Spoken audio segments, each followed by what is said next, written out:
본 방송에서 제공하는 투자 정보는 투자 판단에 대한 조언입니다.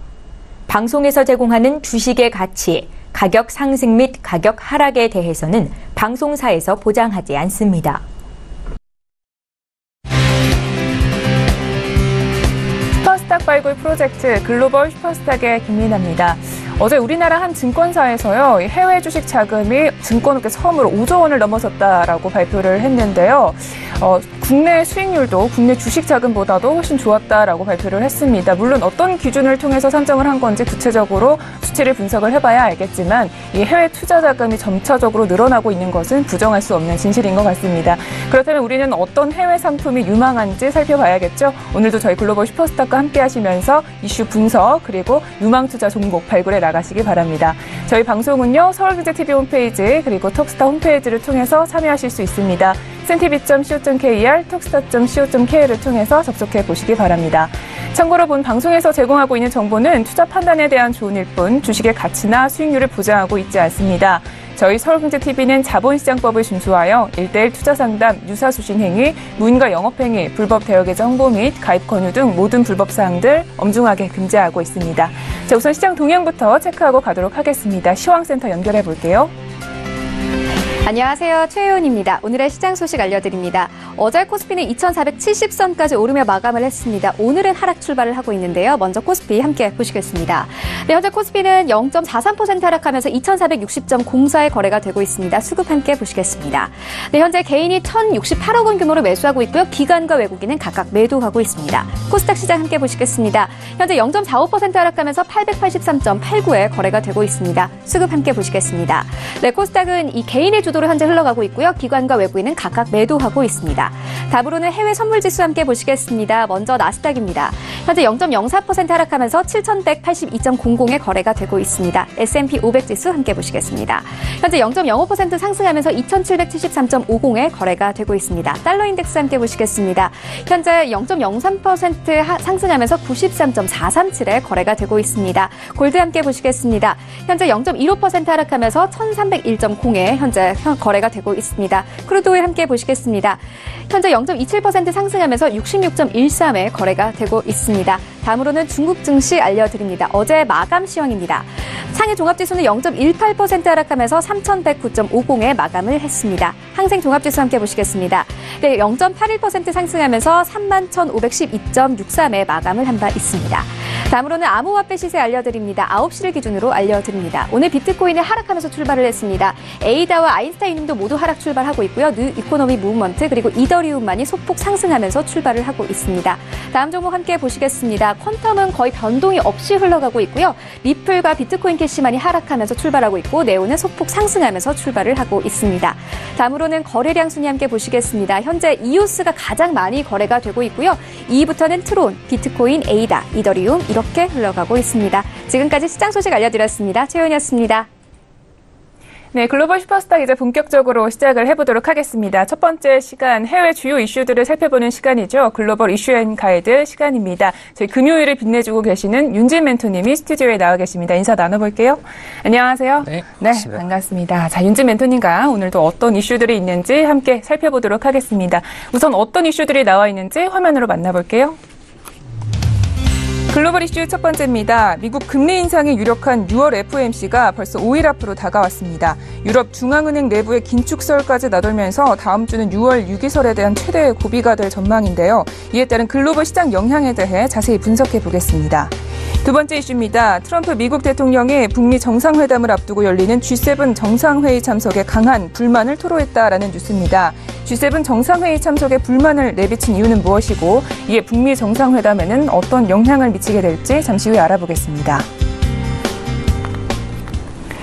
자, 본격적으로 이슈 분석 들어가기에 앞서서 외신들은 관련 이슈 어떻게 보도하고 있는지 살펴보도록 하겠습니다. 최윤 캐스터. 네, 이어서 글로벌 이슈 두 가지 브리핑해드립니다. 첫 번째 이슈는 미국의 금리 인상에 관한 소식이었습니다. 관련된 외신 함께 보시겠습니다. CNBC에 나온 기사고요. 제목 보시면 Super strong job reports mean June rate hike coming and Fed could get more aggressive. 이렇게 제목 나와 있는데요. 고용률 지표는 6월 금리 인상 가능성을 높이고 패드 측에선 더욱더 공격적으로 이 금리 인상을 할 가능성이 있다. 이렇게 설명을 하고 있습니다. 관련된 내용 조금 더 자세히 보시겠습니다. 이 CNBC에서는 다음 주 미국 연방준비제도가 금리를 인상할 가능성이 높아졌다. 특히나 낮은 실업률과 고용 지표가 발표되면서 금리 인상에 더욱더 무게가 실리고 있다. 이렇게 설명을 하고 있습니다. 관련된 전문가의 말 한번 보시겠습니다.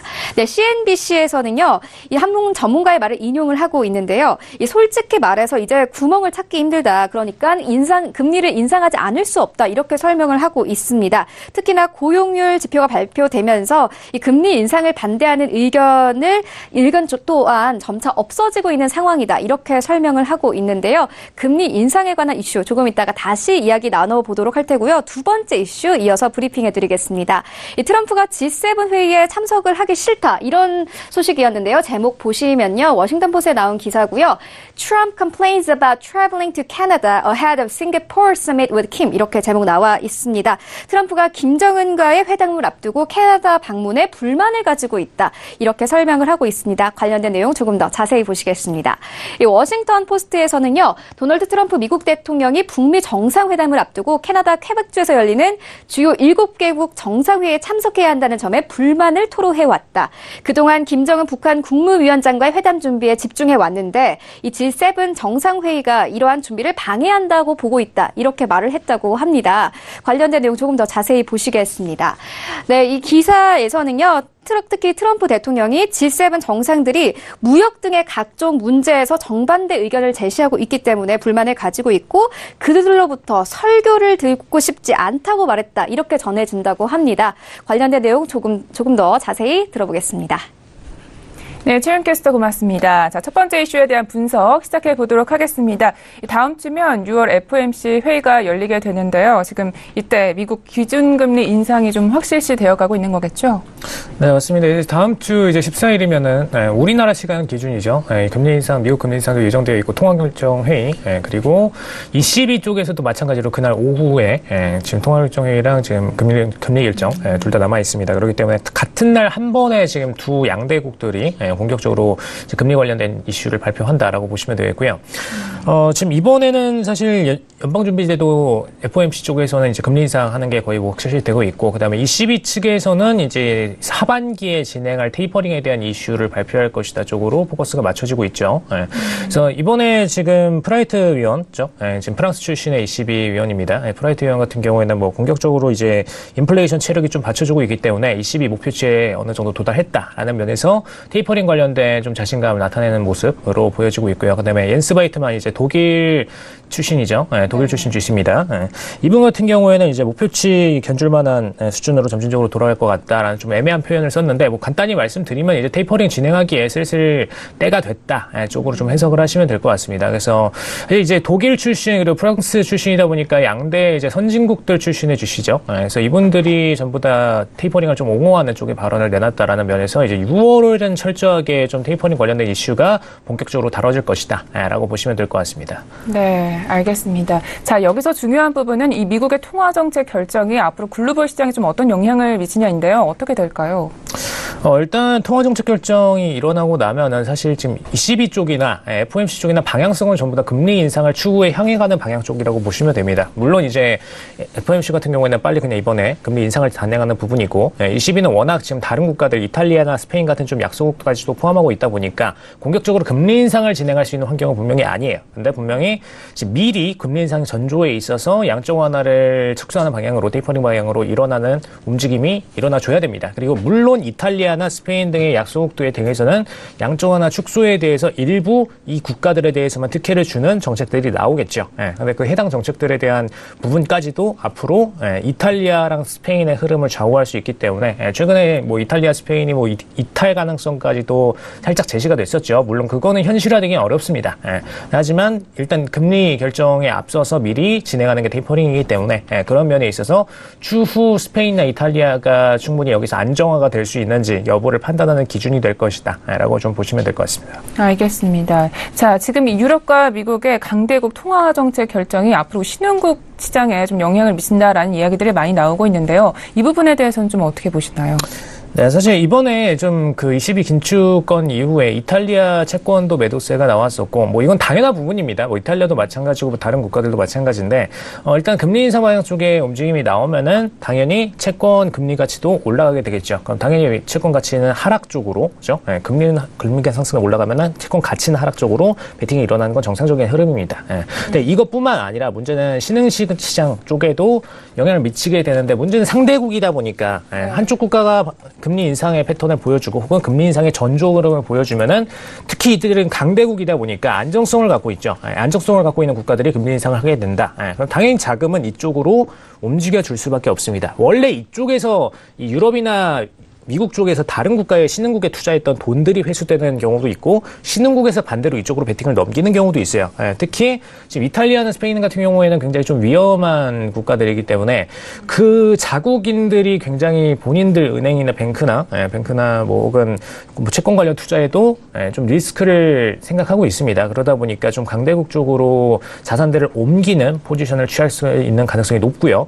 그럼 그 배경에 있어서 당연히 금리 인상이나 테이퍼링이 보여졌을 때 신흥국 입장에서는 그 해당 통화의 가치가 떨어질 수밖에 없습니다. 일단 통화가 매각되고, 그렇죠? 공급량이 일시적으로 늘어나고 수요량이 줄어드는 부분이 있기 때문에 당연히 가치 부분 하락할 수밖에 없고요. 여기에 대응해서 이제 신흥국 입장에서는 이탈을 막고자 선금리 인상에 대한 포지션을 취하는 상태라고 좀 보시면 될 것 같습니다. 그래서 뭐 우리나라도 과거에 이제 미국이 금리 인상 조금씩 치고 올라갈 때 우리나라도 미국보다 높은 금리를 유지하겠다라는 얘기를 한번 했었는데, 뭐 그건 그렇게 공격적으로 지켜지고 있지는 않습니다. 워낙 미국이 세게 금리 인상을 하다 보니까. 근데 뭐 우리나라뿐만 아니라 다른 국가에 있어서도 사실 이런 금리 인상의 선진국 금리 인상에 맞춘 템포, 이 부분이 굉장히 좀 중요하다라고 보여줄 수 있겠습니다. 네, 알겠습니다. 첫 번째 이슈는 이렇게 해서 여기까지 알아보도록 하겠습니다. 자, 다음 이슈로 넘어가 볼게요. 트럼프 대통령이 북미 정상회담을 앞두고 이제 G7 정상회의에 좀 참석하게 되는 건가요? 네, 지금 G7 정상회의가 이제 오늘 이제 8일 그리고 9일 이렇게 연달아서 좀 진행이 될 예정인데, 사실 이제 6월 12일 북미 정상회담이 이제 얼마 안 남았죠. 그래서 트럼프 일정상으로는 이제 이번 G7 회의를 가고 나서 바로 이제 북미 정상회담 싱가포르 쪽으로 넘어갈 예정입니다. 근데 지금 트럼프 쪽 입장에서 볼 때는 사실 G7 회의가 어떻게 보면은 약간 청문회 느낌이에요. 미국에 대해서 철저하게 공격하고 나머지 국가들이 관련 서명을 내놓는 지금 그런 자리입니다. 그래서 트럼프가 사실 이 자리는 굉장히 좀 싫어한다 관련된 이슈인데 지금 좀 상세하게 좀 풀어보도록 하겠습니다. 네, 알겠습니다. 지금 이야기를 좀 들어보니까요, 이 미국 참모들이 트럼프 대통령 G7 정상회의에 참석하도록 유도했다라는 부분도 아까 앞서서 봤습니다. 이 이유는 좀 뭘까요? 일단 이번에 그 캐나다 퀘벡에서 진행을 하는 G7 회의인데, 사실 원래는 이제 부통령이 참여를 하도록 얘기가 나왔었어요. 사실 그 이전에도 저번에 시리아 사태 화학무기 사건 때 부통령이 가고 이제 트럼프는 시리아 관련된 얘기를 한 적이 있습니다. 그러다 보니까 이제 좀 애매한 자리들 혹은 중요한 자리들이 같이 겹치게 됐을 때는 항상 이제 트럼프는 중요한 자리 쪽으로 가고 부통령이 이제 동시 일정을 소화하는 쪽으로 포지션을 잡았었는데, 이번 같은 경우에는 이제 G7이 사실상 이제 미국에 대해서 무역 전쟁에 대한 부분을 본격적으로 공동 성명을 내놓는 자리이기 때문에 미국이 이번에 포지션을 제대로 취해주지 못하면은 추후 무역 협상에 있어서 지금 미국이 굉장히 적대적인 포지션을 갖게 될 수 있습니다. 나머지 G7 국가들에 대해서. 그러다 보니까 지금 미국 입장에서는 굉장히 좀 어떻게 보면 똥줄이 타 있는 그런 상태이죠. 그래서 지금 상태에서는 미국이 뭔가 지금 다른 국가들한테 무역 협상에 대한 대안을 제시해야 되는 타이밍입니다. 근데 이 타이밍에 지금 부통령이 가서 그냥 발언만 해주고 트럼프가 어떤 안을 제시를 하지 않는 이런 포지션이 된다면 G7에서 바로 미국의 적대적인 포지션들이 통과될 가능성이 높죠. 그러다 보니까 지금 미국 내부에서는 트럼프가 직접 가서 어느 정도 성의를 표시를 하고, 그 다음에 지금 문호신 장관이 추가적으로 관련 얘기를 한번 던졌습니다. 이제 캐나다, 지금 이번에 G7이 개최되는 캐나다에 대해서는 좀 기존에 부과됐던 관세 부과를 일시적으로 좀 철회하는 안에 대해서 제안을 했는데, 사실 이 부분으로 인해서 일단 캐나다가 제외를 되게 되면 일단 G7 개최국이 혜택을 받는 거기 때문에 나머지 G7 국가들 입장에서는 우리도 그런 협상안을 좀 받아낼 수 있지 않을까라는 소폭의 기대감을 갖게 될 수가 있고요. 그다음에 일단 이번 핵심 주제 자체가 일단 관세부가이기 때문에 사실상 이제 G7에서 폐막 때 이제 공동성명 관련된 부분을 진행할 가능성이 높습니다. 근데 이때 트럼프가 서명을 하지 않을 것이다 라는 얘기까지 돌고 있기 때문에 본격적으로 G7 회의가 개최가 되면은 미국에 대한 공격적인 언행들이 계속 될 겁니다. 나머지 국가들이. 특히 이제 G7 안에 뭐 중국이나 뭐 다른 강대국들이 다 껴있기 때문에 이번에 피해를 봤던 이제 유럽의 핵심 국가들까지도 같이 껴있죠. 그러면 공격적으로 이제 본인들에 대한 관세 부과를 어떻게 대신할 것인지, 다른 부분으로 어떻게 뭔가를 대신할 것인지. 이제 우리나라 같은 경우에는 사실 기존의 철강 관세 부과에 대해서 2015년에서 17년까지 70% 생산량만 판매를 하고 대신에 관세 부과를 면제하는 쪽으로 면제를 받았습니다. 근데 그건 이제 북한 관련된 이슈가 껴있다 보니까 좀 진행되는 부분이고요. 사실 나머지 국가들 입장에서는 확실한 면제를 받아내지 못했기 때문에 그런 관련된 안을 이번 G7에서 전부 다 진행할 것이다 라고 보시면 되겠습니다. 네, 알겠습니다. 자, 그런데 이번 이 G7 정상회담이요. 지금 북미 정상회담 바로 전에 있기 때문에 좀 신경이 쓰이는 부분도 없지 않아 있습니다. 이 북미 정상회담에는 좀 영향이 없을까요? 네, 사실 북미 정상회담이랑 일정이 거의 앞에 겹치기 때문에 트럼프는 좀 북미 정상회담에 관심이 높은 상태예요. 왜냐하면 트럼프 성격상 사실 이제 G7은 어떻게 보면은 미국을 공격하고 미국한테 지금 행보를 퇴보해라라고 하는 방식이기 때문에 트럼프는 사실 퇴보를 굉장히 좀 싫어하는 성격입니다. 그러다 보니까 사실 G7에서 굳이 퇴보하는 자리에 본인이 갈 이유는 없다. 오히려 진보하는 자리 쪽으로만 포지션을 맞춰도 지금 시간이 부족하다. 사실 그리고 북한 이슈가 좀 작은 이슈가 아니잖아요. 어떻게 보면 이란 건보다 더 큰 건이라고 지금 생각하고 있는 게 미국 쪽입니다. 지금 뭐 미국 쪽에서 나오는 뭐 이슈들이나 그런 것들 보시면은 사실 북한 이슈를 이란 건보다 더 크게 다루고 있어요. 그래서 이 북한 건을 제대로 이번에 해결을 끝내고 그리고 어느 정도 김정일이랑 마무리를 짓는 게 트럼프 입장에서는 어떻게 보면 저희가 이제 해외 일정을 소화한다는 거를 좀 감안해가지고 상상을 해볼 때 지금 북미 정상회담은 굉장히 트럼프한테 압박되고 좀 걱정이 많이 되는 일 중 하나라고 생각을 할 수 있습니다. 또 김정은이 좀 다혈질적인 면도 어느 정도 있기 때문에 사실 둘이 성격이 좀 상극이잖아요. 상극이다 보니까 서로 이제 정상회담 자리에서 멘트를 잘못 던졌다가 일이 틀어질 가능성도 어느 정도 있습니다. 사실 우리 남북 정상회담 때는 그렇게 걱정될 부분이 없었는데 지금 트럼프랑 북미 정상회담 때는 살짝 그런 걱정되는 부분도 있어요. 그러다 보니까 트럼프 입장에서는 그 앞서서 G7을 굳이 진행을 해가지고 사실 어떻게 보면 싸우는 자리죠. 싸우는 자리입니다. G7은. 여기서 이렇게 적대적인 관계를 취하고 나서 북미 정상회담으로 넘어갔을 때 이게 좀 잘못될 우려도 있지 않을까라는 부분 충분히 걱정할 만하다라고 좀 보실 수가 있을 것 같고요. 근데 사실 이미 좀 정책들은 저번에 이제 김영철 부위원장이 북미를 했을 때 대부분 다 좀 논의가 됐습니다. 사전 논의가 다 끝내고 나서 이제 친서를 전달하고 이제 북미 정상회담이 이루어진 부분이기 때문에 이제 기존 내용들은 전부 다 어느 정도 협상이 됐다라고 보시면 될 것 같고요. 핵협정이나 이제 제재 관련 해제 부분 좀 어느 정도 협의가 됐기 때문에 이제 가서 뭐 사실 외적인 액션이죠. 악수하고 이제 관련된 부분에 사인하고 이런 액션들입니다. 주로. 사실 이번 회담 안에 바로 모든 게 다 체결될 가능성은 낮지만 근데 생각보다 지금 북한이랑 미국이 포지션을 빨리 움직이고 있어요. 그냥 일반적인 통상적인 절차가 아니라 굉장히 지금 정상들이 갖고 있는 주도권이 세기 때문에 그 주도권을 가지고선 그 마음만 맞으면은 일을 빨리 추진하는 방향으로 굉장히 포지션을 잡고 있습니다. 그래서 이번 1차 정상회담에도 굉장히 빠른 움직임들이 좀 보여질 것이다 라고 생각되기 때문에 이번이 굉장히 중요하다라고 얘기를 드릴 수가 있겠습니다. 그래서 G7이 이번에 좀 트럼프를 많이 안 건드렸으면 좋겠다라는 게 좀 내적인 바람입니다. 알겠습니다. 진척이 많이 된 만큼 과정과 결과도 좀 만족스러웠으면 좋겠습니다. 자, 이렇게 해서 이슈 두 가지는 여기까지 알아보도록 하겠습니다. 자, 이번에는요, 해외 선물 시장에 잘 대응하기 위해서 우리 멘토님이 가이드 한 줄평을 주실 시간입니다. 네, 멘토님, 오늘은 어떤 가이드인가요? 네, 미국의 한 주. 미국의 한 주를 잘 들여다보자 이런 이야기인가요? 네, 사실 이번에 이제 FOMC 회의 그리고 G7 그리고 북미 정상회담 사실 지금 이제 정말 미국이 치룰 수 있는 핵심 이슈들을 전부 다 내포하고 있는 게 이번 한 주입니다. 어떻게 다음 한 주라고 얘기하겠죠.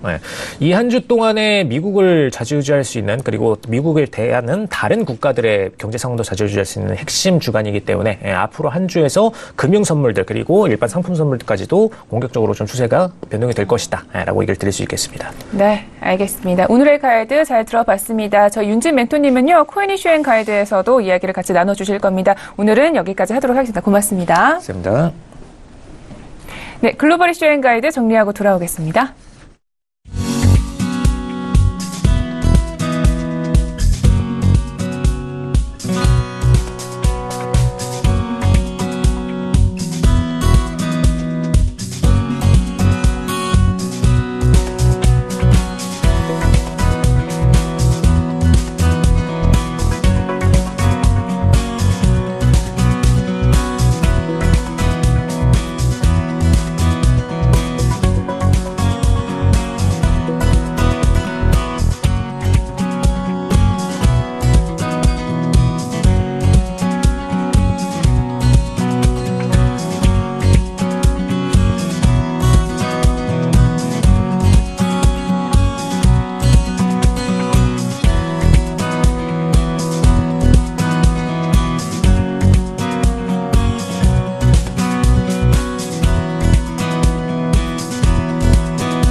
코스닥을 찾아가는 여정에서 여러분의 가이드가 되어드리는 저희 글로벌 슈퍼스탁, 이번에는 차이나 이슈 앤 가이드 시간으로 돌아왔습니다. 중국 시황 그리고 유망투자 종목에 대해서 소개를 들으실 수가 있습니다. 금요일을 빛내주시는 분이죠. 최하영 대표님이 스튜디오로 나와주셨습니다. 인사 나눠볼게요. 안녕하세요. 네, 반갑습니다. 네, 반갑습니다. 자, 일단 중국장 요즘 좀 잘 못 네, 가는 것 같은데 맞습니다. 좀 전일장은 어땠나요?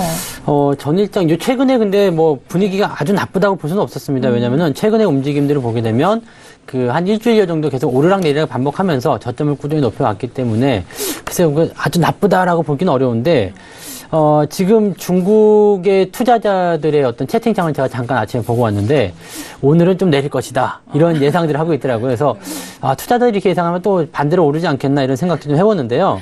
그 이유가 이제 보면 이제 그 중국과 미국의 어떤 무역 분쟁이겠죠. 그러니까 무역 갈등이 계속 심화되고 있기 때문인데 미국에 지금 중국에게 매기고 있는 어떤 관세를 철회하게 되면 중국이 한 700억 달러 정도 농산물하고 에너지를 수입해주겠다. 그 금액이 조금 올라간 것 같아요. 그래서 뭐 이제 중국이 한번 물러서는 모습이라서 좀 괜찮아질 것도 같다는 생각이 드는데 여전히 갈등 요소가 남아있기 때문에 현재로서 주가가 크게 뛰거나 그런 형태는 나오기가 어렵겠다라고 또 판단할 수 있을 것 같아요. 네, 알겠습니다. 자, 그렇다면 지금 같은 상황에는 어떤 이슈들을 점검해야 하는지 보겠습니다. 자, 차이나 이슈들 어떤 이슈도 가져오셨는지 화면으로 만나보겠습니다. 차이나 이슈 첫 번째 이슈입니다. 인터넷을 통해 볼 수 있는 TV 서비스를 뜻하는 OTT 산업이 중국 내에서 새로운 발전 기회를 맞았다는 소식입니다. 중국 내 OTT 산업 규모는 어느 정도고 발전 전망은 어떤지 잠시 후에 자세히 알아보겠습니다. 두 번째 차이나 이슈입니다. 중국 항공회사들의 유가 상승을 이유로 일제 유류 할증률을 인상하려는 움직임을 보이고 있습니다. 과연 유류 할증률 인상만이 답인지 첫 번째 이슈 살펴본 후에 자세히 짚어보도록 하겠습니다.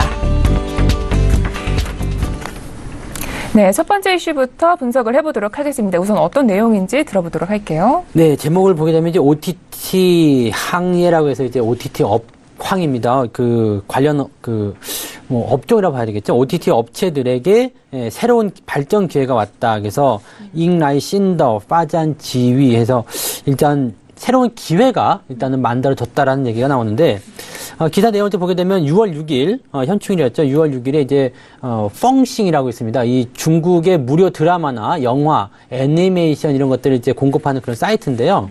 이 우리나라 말로 이제 풍행이라고 합니다. 이 풍행이라는 이 회사가 여러 회사들하고 같이 합작을 통해서 새로운 어떤 그 플랫폼을 좀 열으려고 회담을 열었다 이런 얘기가 있는 거고요. 그다음에 최근에 이제 관련 기업들 뭐 조치 주식이라든지 또 BESTV 이런 관련 기업들의 어떤 내용들이 현재 이런 풍행이라는 이 회사의 광범위한 내용, 그런 플랫폼 이런 것들을 통해서 중요한 OTT의 참여자가 되었다는 얘기가 나왔습니다. 뭐 전부 다 이제 비슷비슷한 어떤 업무를 하는 그런 회사들이기 때문에요. 아마 관련한 기업들의 어떤 협력을 통해서 좀 시너지 효과가 크게 만들어지지 않겠는가 생각되고 있고요.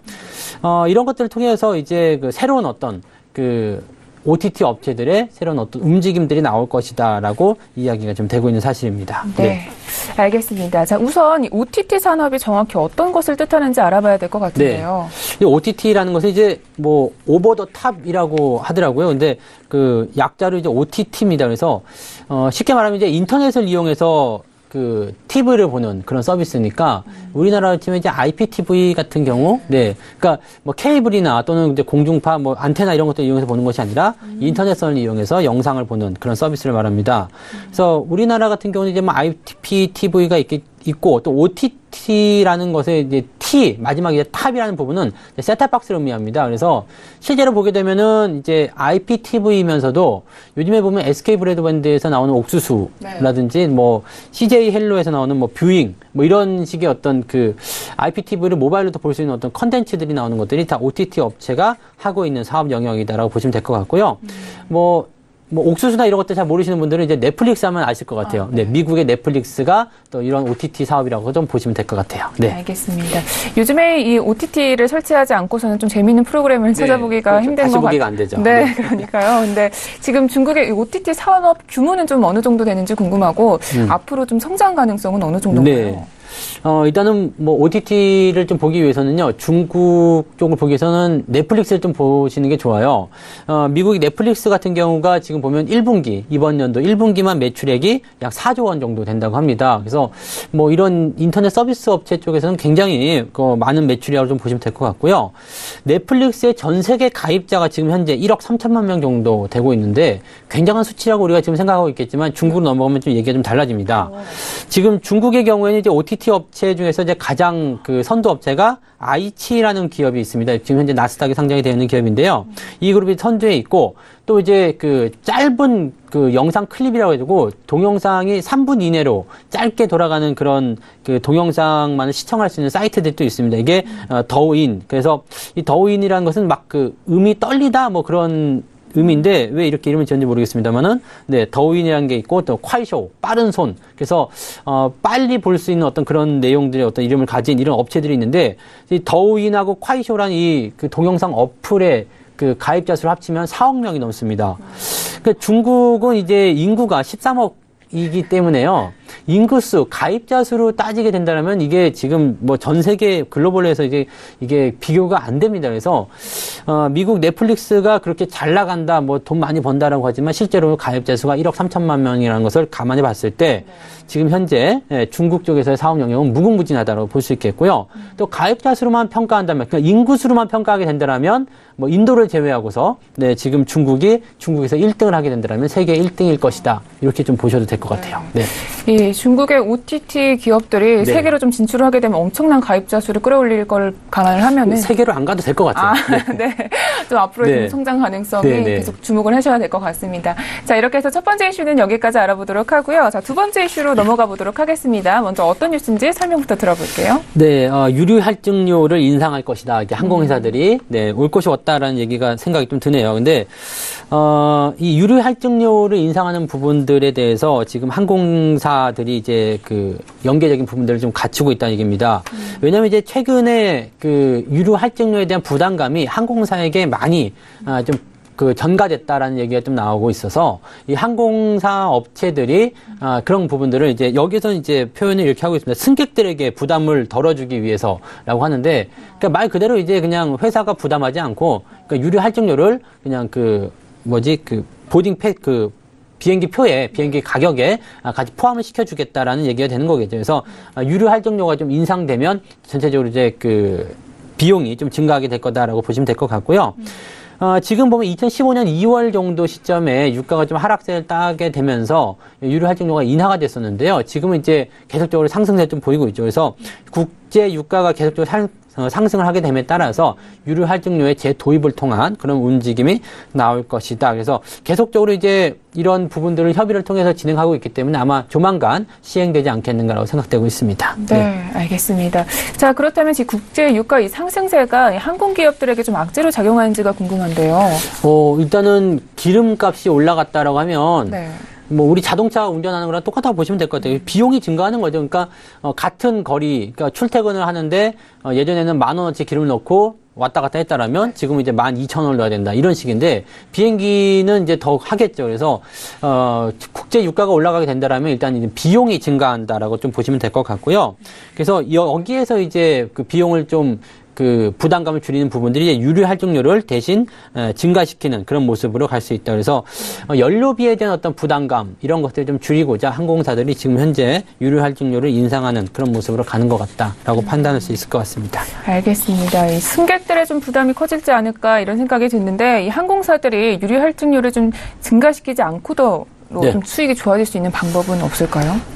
이제 뭐 기름을 직접 파면 좋긴 좋은데 그건 좀 어려울 것 같고요. 네. 일단 뭐 박리담회라는 게 있죠. 그래서 좀 많이 판매를 하면 될 것 같아요. 그러니까 마진이 적더라도 판매를 많이 하게 되면 거기서 이익률이 좀 높아지는 부분이 좀 있는데 지금 항공회 같은 경우는 이제 여객, 그다음에 또 가장 중요한 게 이제 물품의 운송이겠죠. 이렇게 비행기를 운송하는 부분들은 여객기 밑에 그 운송 칸에 대적으로 이제 물품 운송을 같이 하고 있는 그런 상황인데 이런 것들에 대한 어떤 물량이 좀 늘어나게 된다, 수요가 좀 늘어나게 된다라면은 아마 마진율이 높아지지 않겠나 생각됩니다. 근데 지금 다행히도 전 세계적인 추세가 경기 호전을 통해서 뭐 여행이 좀 많이 늘어난다거나 아니면 이제 각 국가 간의 교역량이 좀 증가한다거나 이런 형태를 통해서 충분히 이제 이런 수익성이 좀 증가할 수 있는 어떤 위치에 있다고 보여집니다. 근데 이렇게 돼서 수익성이 증가하더라도 그건 그거고 유가 인상은 유가 인상이다라고 생각할 것 같아서 유가 인상에 따른 부담감은 그냥 승객들에게 유류 할증 인상으로 만들어내고 수익성에 대한 부분들은 또 수익성대로 챙기는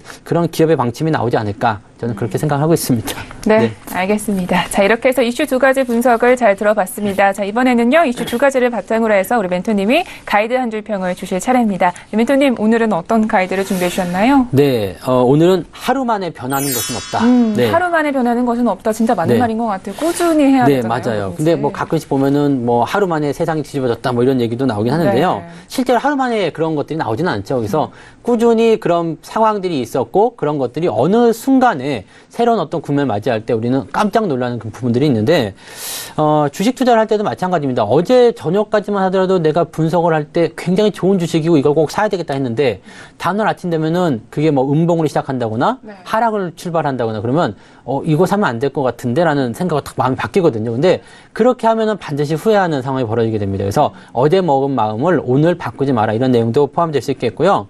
그러니까 이런 부분들은 이제 오랫동안 항상 준비를 해오고 성공 투자를 위해서는 항상 단기간에 뭔가를 끝내려고 하지 마시고 오랫동안 준비를 하라 이런 말씀을 좀 드리고 싶습니다. 네, 알겠습니다. 오늘도 좋은 가이드 한 줄 평 감사합니다. 자, 그렇다면 오늘은 어떤 유망 투자 종목을 소개해 주실지 기대가 됩니다. 자, 오늘 가져오신 기업 어떤 기업인지 소개해 주시죠. 네, 역시 뭐 그 OTT와 관련된 기업을 좀 봐야 되겠죠. 아까 전에 잠깐 말씀드렸던 이제 조치고분이라는 기업입니다.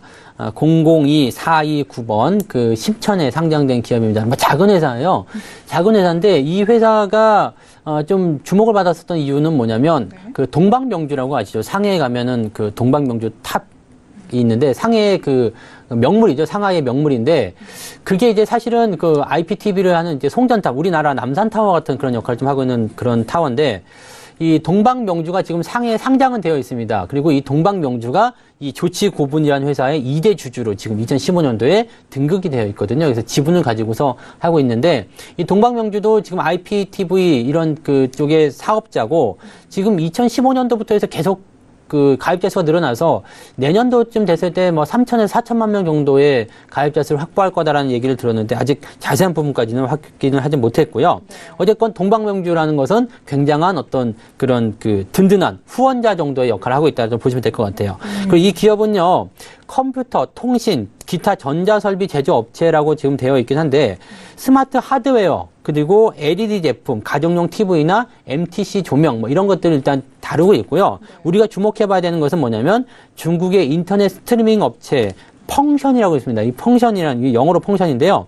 이 펑션이라는 업체와 함께 TV 운영 체제를 개발하고 펑션 TV라는 어떤 그 우리 플랫폼이라고 좀 보시면 될 것 같아요. 그래서 지금 현재 전 세계에 수억 명의 사용자들에게 온라인 비디오 스트리밍 서비스를 제공했다라고 되어 있습니다. 그리고 지금도 현재 진행 중에 있기 때문에 수억 명이라는 이 부분에 굉장히 좀 우리가 주목해봐야 될 내용이고 또 최근에 우리가 유튜브 이런 것도 많이 보시지만 중국에는 이런 자체적인 플랫폼들이 유튜브보다 더 커지고 있기 때문에 이런 것들을 꼭 한번 고민해 볼 필요가 있겠습니다. 네. 1분기 매출액이 60% 증가했고요. 그 다음에 순이익은 17% 증가했기 때문에 수익성도 굉장히 좋은 그런 위치라고 좀 보시면 될 것 같습니다. 네, 알겠습니다. 이 중국의 규모는 정말 어마어마한 것 같습니다. 자, 이렇게 해서 기업 분석을 좀 들어봤고요. 자, 그렇다면 어떤 기술적 분석을 통해서 우리가 매수가를 진입하면 좋을지 이야기도 들어보도록 하겠습니다. 네, 뭐 관련 기업들이라고 볼 수 있나요? 그 업종에 대한 부분들이 전체적으로 좀 그 저점을 좀 잡아가는 모습이 좀 나타나고 있습니다. 이게 올 초부터 나타나는 모습들인데요. 작년 연말에 이제 주가가 좀 많이 하락하다가 최근에 저점 지지를 좀 만들어내는 모습이 좀 나타나고 계속 상승 하락을 반복하면서 이 낙폭을 좀 줄여가는 변동폭을 좀 줄여가는 모습입니다. 그래서 변동폭이 많이 축소된 시점이 바로 현재 시점이 아닐까 생각됩니다. 어제 같은 경우는 좀 큰 폭으로 하락세가 좀 나왔었죠. 1% 넘게 하락세가 좀 나왔었는데 오늘은 이제 보합 수준에서 현재 시작을 하고 있는 그런 형태의 모습입니다. 가격대는 이제 3위안 정도, 지금 3.02위안 정도의 저가가 형성됐는데요. 한 3.3, 뭐 현재가 3.03, 3위안 정도, 요 정도 수준에서 한번 접근해 보시면 괜찮지 않을까 생각되고요. 손절 매도 같은 경우는 이제 저점이 아주 가까이에 있기 때문에 조금 여유 있게 보시면 이제 한 2.7위안 정도를 손절 매도 가격대로 제시를 해드릴 수 있을 것 같습니다. 자, 이제 목표 주가 때는요, 지금 뭐 바닥을 좀 오랫동안 잡았기 때문에 만약에 반등하기 시작한다라면 뭐 단숨에 뭐 내일 또는 일주일 후에 이렇게 올라갈 수는 없겠지만 중장기적인 상승을 좀 생각해 보게 된다라면 지금 작년 12월에 나타난 고점 라인 때 한 4위안 정도까지는 충분한 상승이 가능하지 않을까 이렇게 보여지고 있습니다. 네, 알겠습니다. 이 중국에 성장하고 있는 OTT 시장을 한번 보면요. 조치 구분에 대해서도 관심을 꼭 가지셔야 될 것 같습니다. 자, 이렇게 해서 차이나 이슈 앤 가이드는 여기까지 하도록 하겠습니다. 대표님 오늘도 말씀 모두 고맙습니다. 네, 고맙습니다. 차이나 이슈 앤 가이드 정리하고 돌아오겠습니다.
네, 많이 기다리셨습니다. 암호화폐와 관련된 엄선된 정보들만 드리고 있는 저희 글로벌 슈퍼스탁의 자랑 시간이죠. 코인 이슈 앤 가이드 시간으로 돌아왔습니다. 윤진 멘토님 다시 옆자리로 모셨습니다. 자, 이야기 한번 나눠보도록 하겠습니다.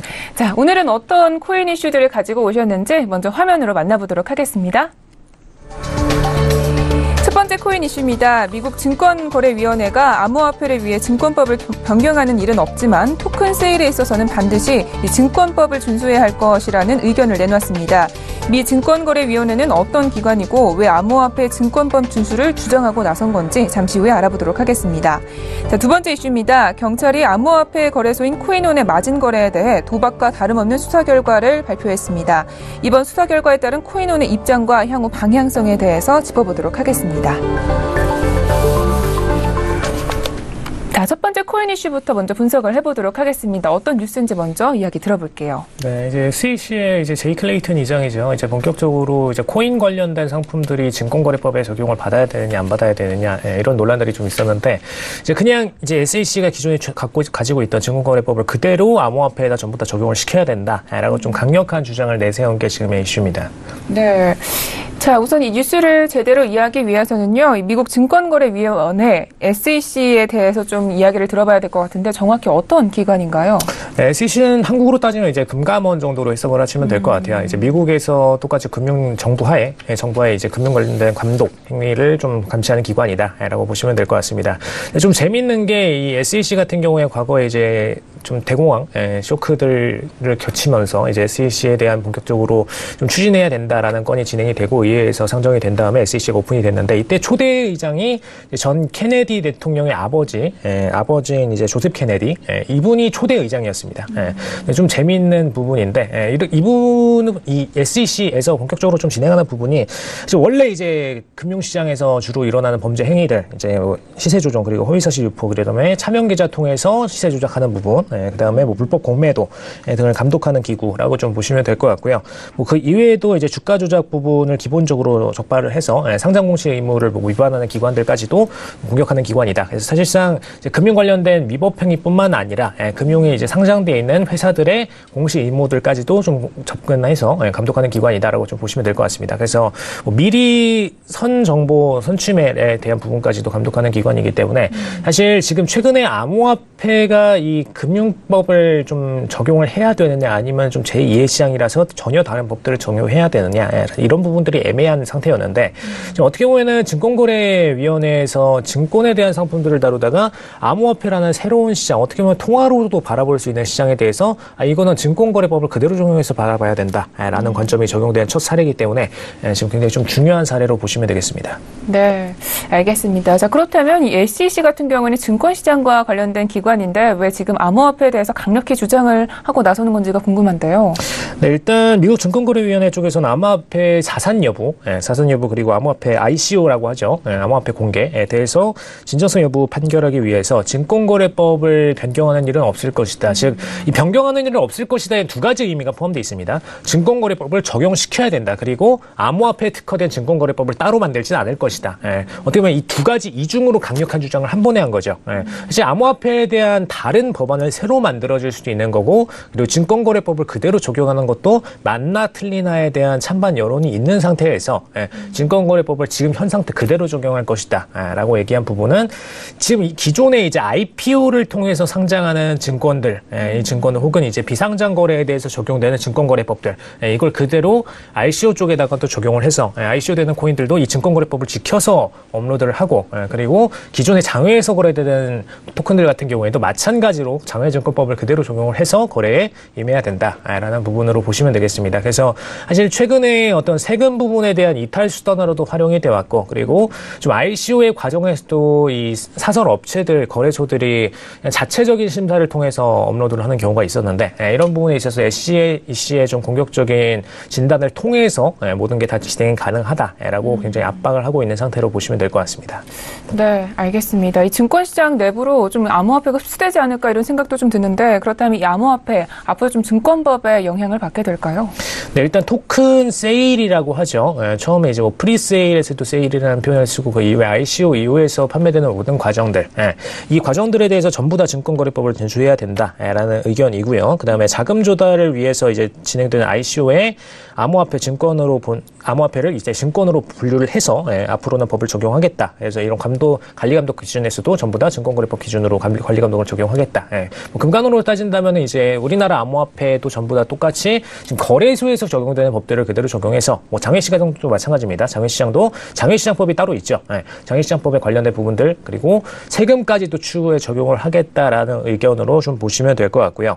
그다음에 일단 암호화폐가 이제 사실 어떻게 보면 ICO를 통해서 이 ICO를 시킨 기업들이 판매를 하고 현금을 끌어들이는 수단으로 많이 활용을 하고 있습니다. 최근에 이제 베네수엘라의 페트로 같은 경우에도 사실 가상시장의 어떤 화폐를 발행을 한 다음에 이거를 그대로 금융시장에 풀어서 판매를 하고선 그대로 생현금을 불러일으키는 수단으로 활용을 했죠. 어떻게 보면 금융시장에서는 투자의 수단으로 바라보고 있고 이분들은 가상상품을 만들어서 어떻게 보면 가상상품을 옛날로 따지자면은 어떤 게임화폐나 뭐 그 정도로 생각을 할 수도 있는 건데 이 부분을 블록체인 안에 감싸고 희귀성을 만들고 그리고 기초자산에 연동된 그리고 다른 통화의 무보증 화폐로서의 연동된 부분을 만들고선 화폐로 이름을 명칭을 새기고 던지다 보니까 사실 이런 가상시장의 플랫폼이 그대로 현금화로 전환이 돼버리는 상태가 됐기 때문에 지금 SEC 입장에서는 이거는 아직 화폐로 보기에는 분명히 이르다. 그리고 이거는 증권거래로서 상품의 성격을 아직까지 띠고 있다라는 부분을 좀 주장하고 있다라고 보시면 되겠습니다. 그래서 현물적으로 이걸 바라보고 있다고 생각을 하시면 될 것 같아요. 그래서 화폐로는 아직 인정을 받지 못하는 게 지금 현 SEC의 주장이다라고 보시면 되겠습니다.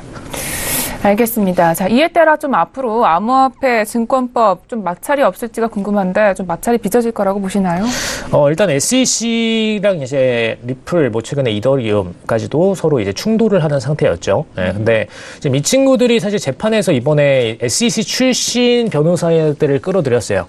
리플 같은 경우에도 SEC 출신 변호사들을 끌어들여서 재판에 임하고 있는 상태인데, 이번 재판을 통해서 사실 SEC를 이기기도 힘들죠. 사실 웬만한 이제 뭐 대기업도 아니고 금융 초 대기업도 아니고 일반 기업들이 금감원급을 상대로 해서 재판에서 이기는 경우는 거의 없습니다. 거의 없는데 SEC를 상대로 이긴다고 하더라도 SEC가 추후에 그냥 의회 입법을 통해서 법안 만들고선 이제 바로 증권거래법을 그대로 이 암호화폐 시장에다 똑같이 적용을 시켜버릴 수 있는 부분입니다. SEC는 그럴 만한 파워가 있는 기관이고요. 그렇기 때문에 뭐 저번에 방금 전에 말씀드린 대로 이제 케네디 대통령의 아버지가 사실 초대 의장을 했다라는 것만으로도 좀 보실 수가 있죠. SEC의 파워가 그 정도로 좀 센 셰레오입니다. 그러다 보니까 뭐 의회 정도는 충분히 같이 협동을 할 수 있는 부분이기 때문에 추후 암호화폐가 뭐 이긴다고 하더라도 단기적일 뿐입니다. 그 추후에 다시 또 법안 적용돼서 다시 암호화폐를 압박할 수 있다라고 보시면 될 것 같고요. 비트코인 포함한 이제 대부분 상품들이 이제 1분기 대비해서 많이 떨어졌어요. 거의 뭐 3분의 1 토막까지 떨어져 있는 상태인데 ICO 시장은 아직 건재하다라는 부분에 이제 클레이튼 이장은 좀 주장을 했습니다. 일단 비트코인 시장에서 매력도가 떨어져서 자금이 많이 이탈은 됐지만 ICO 쪽으로 이번에 관찰된 것만 이제 91억 달러가 ICO로 신규로 들어갔습니다. 그렇기 때문에 비트코인에서 빠져나갔지만 ICO로 새롭게 금액이 들어가고 있는 만큼 이 ICO 되는 코인들이 상장하는 데 있어서 굉장히 금융거래법을 위반할 소지도 있고 앞으로 이 금융거래법을 제대로 적용 안 시키면 이 91억 달러에 해당하는 돈들도 굉장히 공중으로 아예 사라져버리는 돈도 있을 거고요. 상장 폐지급으로 사라져버리는 돈들도 있을 거고 그리고 상장이 되더라도 굉장히 거래가 안 되는 고립된 거래 속에서 사실 뭐 현금화를 할 수가 없는 상태가 돼버릴 수 있습니다. 그러다 보니까 증권거래법을 제대로 적용 안 시키는 ICO에 대해서는 좀 강력한 조치가 필요하다라는 게 어떻게 보면 당연한 관점이고 그리고 추후에도 어차피 적용됐어야 될 관점을 좀 빠르게 추진하는 거다라고 보시면 될 것 같습니다. 네, 알겠습니다. 이 SEC의 영역이 큰 만큼 또 관련해서 어떤 법안들을 내놓는지 주목을 하셔야 될 것 같습니다. 네. 자, 첫 번째, 일단 좀 추가적으로 하나 더 말씀을 드리자면 이제 좀 골드만삭스나 이쪽에서 서클이나 최근에 뭐 베이시스 같은 프로젝트를 좀 진행을 했었죠. 근데 이 프로젝트 같은 경우에는 이제 화폐적인 특성을 좀 인정해줄 가능성이 높습니다. 왜냐? 일단 고정가치 자산으로서의 영향을 발휘를 할 수 있기 때문에 기존의 변동성 화폐들 대비해서 사실 화폐로서의 인정할 수 있는 부분이 굉장히 커지죠. 근데 이 화폐들에 대해서는 추후 SEC가 적용하는 증권거래법 아니라 화폐로서 거래 수단으로 인정할 가능성이 높다라는 부분 추가적으로 좀 설명을 드리도록 하겠습니다. 네, 알겠습니다. 첫 번째 이슈는 여기까지 정리를 하도록 하고요. 두 번째 이슈로 넘어가 보도록 하겠습니다. 자, 두 번째 이슈 어떤 뉴스인지 소개부터 들어볼게요. 네, 일단 경찰이 이제 가상화폐 거래소 사실 3대 거래소 중 하나죠. 코인원. 코인원에 대해서 마진 거래는 도박이다라는 좀 결론을 내린 부분입니다. 일단 마진 거래가 먼저 좀 들어봐야 될 것 같은데요. 이게 의미를 설명을 좀 부탁드릴게요. 네, 일단 마진 거래는 사실 선물 옵션 하셨던 분들은 좀 이 개념에 대해서 쉽게 예측을 해보실 수 있을 것 같아요. 근데 살짝 다른 부분이 있다면은 지금 마진 거래 일단 최장 일주일 뒤에 시세를 예측해서 공매도 공매수를 하는 선택을 하고 그다음에 결과가 어느 방향으로 움직이는지에 따라서 금액을 선출을 한다, 금액을 딴다라고 좀 보시면 될 것 같습니다. 사실 경찰은 이제 돈을 따거나 잃는다라고 좀 표현을 했는데 일단 코인원 측에서 진행하는 걸 그대로 얘기를 드리자면은 이제 보증금을 걸고 그 액수의 4배까지 공매수를 할 수 있는 형태로 만들어놨고요. 사실 코인원 입장에서는 이제 신용거래와 사실 선문거래의 좀 중간선 정도로 해석을 한 것 같습니다. 이 마진거래에 대해서. 그래서 그걸 대가로 이제 수수료를 좀 챙겼던 부분이고요. 근데 문제가 되는 거는 이제 뭐 경찰 쪽에서는 사실 이 금융거래법에 대해서 좀 제대로 지식이 없다 보니까 이런 관련 법안을 좀 검토하는데 시간이 좀 걸렸어요. 사실 코인원 이슈가 터졌던 게 올해 초였죠. 굉장히 좀 일찍 터졌었는데 지금 굉장히 좀 딜레이가 많이 돼서 처리가 됐습니다. 근데 이 부분에 있어서 문제가 되는 첫 번째 부분이 일단 이게 뭐 선물 관련된 개념을 그대로 차입해서 가지고 왔다 하더라도 선물 도입까지 우리나라에서 사실 막혀 있습니다. 비트코인 선물이 이제 CME장에서 오픈이 돼 있는데 우리나라장에서는 막혔어요. 그러다 보니까 선물 거래까지 우리나라에서 막힌 상태에서 암호화폐에 대한 선물 거래를 그냥 선물 거래소도 아니고 일반 기업이 증권사도 아닌 일반 기업이 진행을 한다라는 부분은 상당히 좀 금감원에서도 문제가 될 수 있다라고 보시면 될 것 같습니다. 네. 그러면 이 코인원이 마진 거래를 진행했다고 보면 되는 걸까요? 마진 거래가 근데 어떤 문제가 되는 걸까요? 네, 일단 3위 규모의 이제 가상화폐 거래소 코인원이 마진 거래 서비스는 이제 도박이다라고 좀 포커스 수사 결과가 나왔는데 일단 경기 남부지방경찰청 수사대는 이제 도박계장 및 대부업 위반으로 처리를 했어요. 이 부분을. 도박계장이라는 표현은 좀 굉장히 공격적인 표현이죠. 지금 이 공매수 공매도에 대해서 사실 어떻게 보면은 매수만 가능한 시장에 대해서 매도에 대한 베팅까지 만들었다라는 부분을 어떤 가상적인 부분에 대한 베팅으로 좀 해석을 하는 부분입니다. 그리고 여기서 이제 4배의 레버리지 효과까지도 도입을 시켰죠. 어떻게 보면 선물은 이제 계약서 개념이다 보니까 레버리지를 도입하는 게 너무나 거래법적으로 단순히 맞는 정말 그 나중에 실질적인 선물 인수도 과정이 있기 때문에 현물 인수도 과정이 있기 때문에 이거는 이거는 그냥 계약서 과정의 처리로 보시면 되는데 이건 이제 공매수 공매도 개념으로 레버리지까지 활용했다 보니까 대부업법 위반이다. 사실 대부업에 대한 관련된 그 사업자 등록까지도 제대로 다 진행을 하고 관련 승인을 인가를 받고 나서 진행을 했어야 되는데 그런 부분도 위반을 했다라는 혐의로 이제 차명훈 코인원 대표 그리고 이사 1명 그리고 코인원 법인 이렇게 3명을 좀 불구속 입건을 들어갔는데 이제 검찰 송치를 들어갈 예정이고요. 그다음에 플러스로 이제 코인원에서 이제 가상화폐 마진 거래를 이용했던 20명의 회원들을 이제 도박 혐의로 검찰에 똑같이 송치를 할 예정입니다. 그러니까 한마디로 지금 경찰의 관점에서는 도박 행위를 벌린 판이고 그리고 여기에 회원들이 참여를 해서 거래한 것도 도박판에 임한 거다라고 좀 해석을 하는 부분으로 보시면 될 것 같고요. 그다음에 일단 차명훈 대표 그리고 뭐 코인원 이제 2016년부터 12월까지 마진거래 서비스를 좀 제공을 했었는데 그게 좀 짧은 기간입니다. 긴 기간은 아니고요. 그런데 이제 회원들 가상화폐 도박 수단을 여건을 제공한 혐의다 이렇게 좀 혐의를 받고 있는데 사실 이 판을 좀 제대로 해석을 해보자면은 이거는 도박판이라는 거를 좀 구분하기가 어려운 입장이었어요. 회원들 입장에서는. 그래서 사실 이 20명의 회원들에 대해서는 도박판의 혐의를 받기는 좀 쉽지 않다라는 게 지금 현재 관점입니다. 네, 알겠습니다. 자, 앞으로 코인원 좀 어떻게 될지 전망이 궁금한데요. 간략하게 이야기 들어보겠습니다.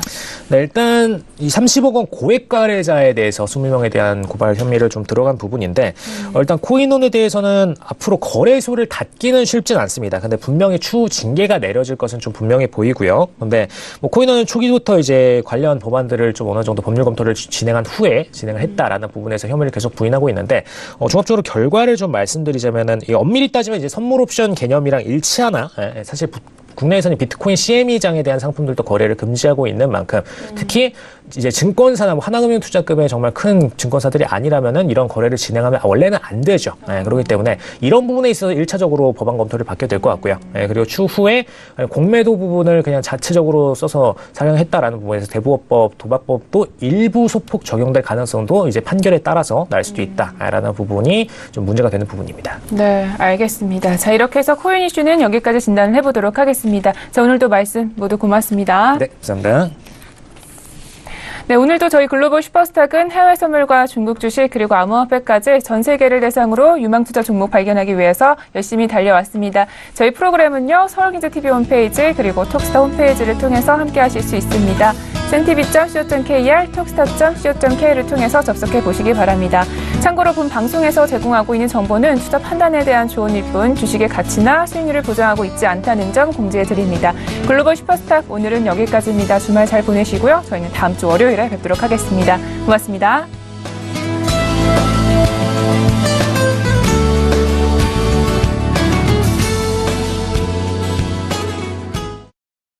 본 방송에서 제공하는 투자 정보는 투자 판단에 대한 조언입니다. 방송에서 제공하는 주식의 가치, 가격 상승 및 가격 하락에 대해서는 방송사에서 보장하지 않습니다.